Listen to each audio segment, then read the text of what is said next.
Jefferson, same spot, this time makes the three. Bit later, more from Jefferson.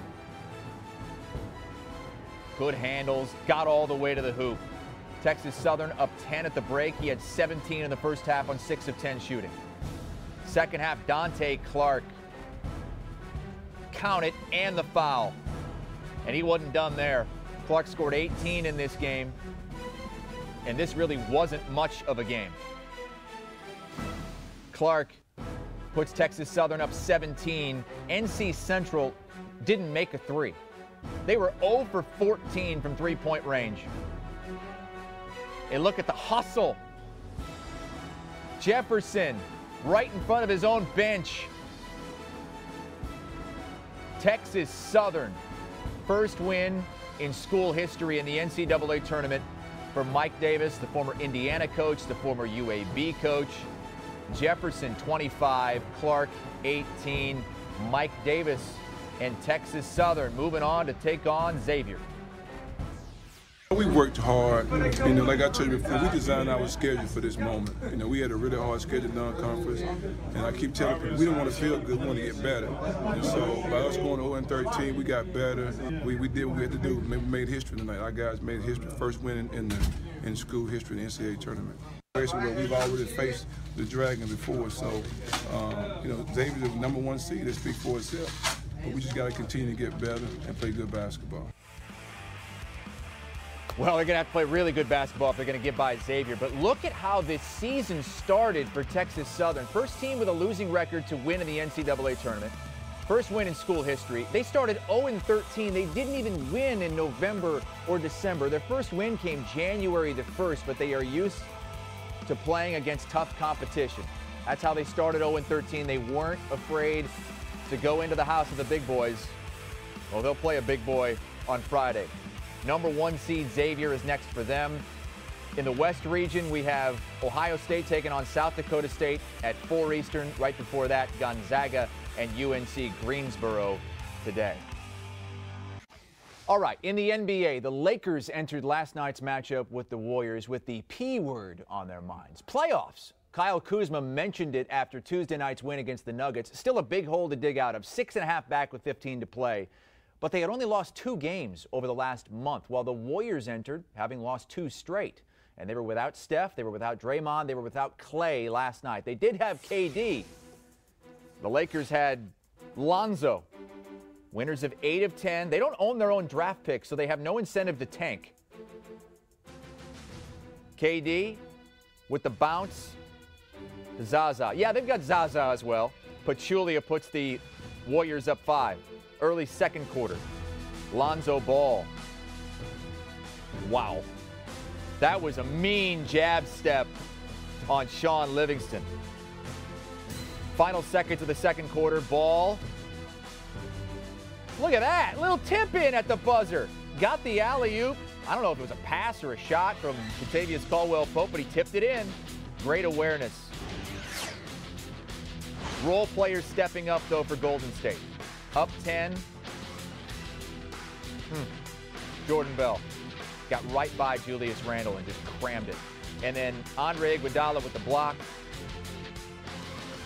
Kevon Looney gets all the way to the bucket. And Swaggy P against his former team, Nick Young, had 18 points. And the Warriors, without 3 of the big 4, win it by 11, cool off the Lakers just a little bit, 117-106. That snaps a 2-game losing streak. Cook, Looney, and Young contributed 42 points in a starting effort. They were 0-3 when Steph and Clay missed the same game this season. 7 players in double figures, and it's the first time they've swept the Lakers since the 93-94 season. Here's KD. The way I approach the game is just with confidence, I'm not trying to tell everybody what to do every single play, you know what I'm saying? That's just not how I get down, and I don't think people respond well to that. When I was struggling shooting the basketball, and from the three-point line, those guys, just sent me words of encouragement every huddle, and I fed off of that, and I just try to reciprocate it. Look at KD's last 4 games in Steph Curry's absence. He's averaging, let's round up, 36 points a game, 9 rebounds a game, 5 assists a game, and the three-point percentage over 42%. Just like the Warriors, the Celtics were shorthanded for Brad Stevens. They had no Kyrie Irving, no Al Horford, Brown, Smart, Tice, all out. They did have Jason Tatum, and they're 5-2 without Kyrie this season against the Wizards. Celtics led by as many as 20 in this game. The lead up to 4 with 43 seconds to go on that Marcus Morris 3. Jody Meeks got it. Game tied at 106. The district uniforms the Wizards are wearing, and we're going to overtime. Final 10 seconds of OT, Wizards up 2.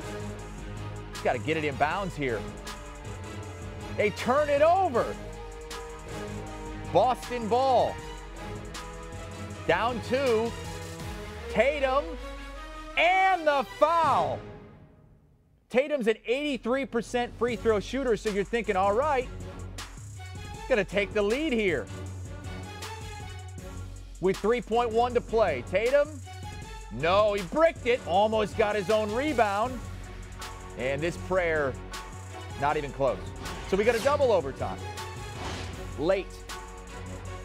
1:25 to play, and the reverse from Bradley Beal. He had 34 points, 7 rebounds, 9 assists.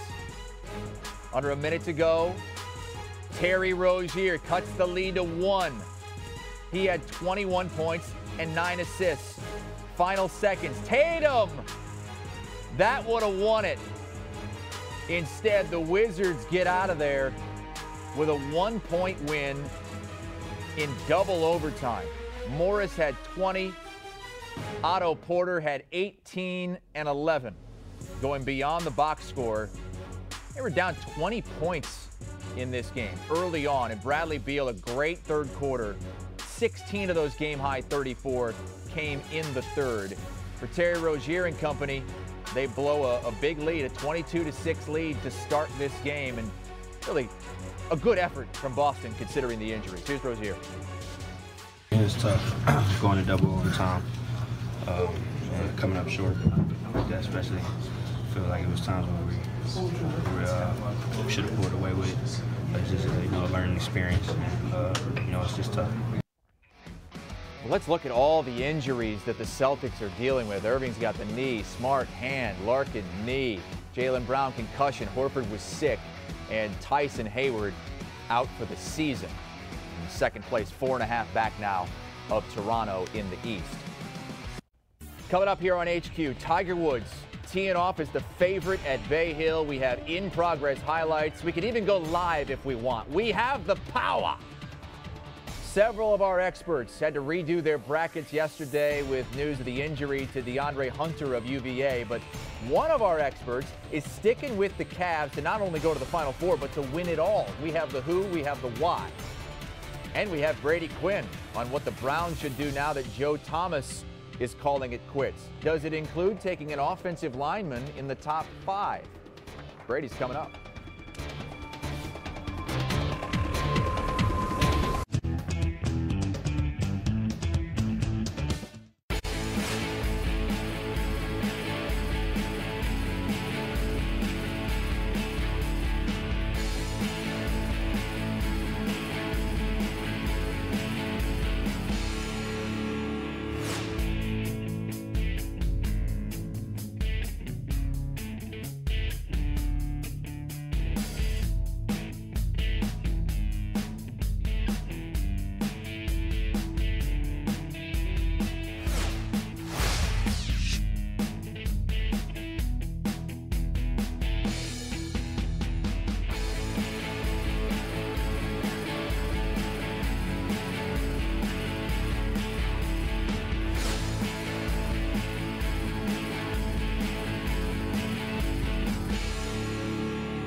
Where it may have come from, and as a result, I mean, one can only start to imagine the panic that